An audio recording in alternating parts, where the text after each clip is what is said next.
Viral sa social media ang video na ito kung saan makikita ang isang pulis na tila lumuluha umano sa gitna ng pag-aresto kay dating Pangulong Rodrigo Duterte. Pero paglilinaw ni PNP spokesperson Brigadier General Jean Fajardo, pawis at hindi luha ang pinapahiran ng pulis. Anya mataas ang tensyon sa lugar at mainit ang panahon, dagdag pang suot na makapal na camouflage uniform at lousy cap ng mga pulis. Sabi pa ni Fajardo, nandun siya kasama ang mga pulis at you can believe whatever you want to believe. You can believe whatever you want to believe, sir.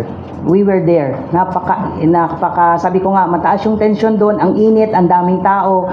Imagine niyo sir, yung mga suot ng mga pulis natin, naka-camouflage, naka-lousy cap, gabi yung pawis. Ako nga, nagpalit pa po ako ng damit.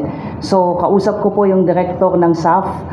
Hindi sa, we don't want to discredit po yung nag-post po nun.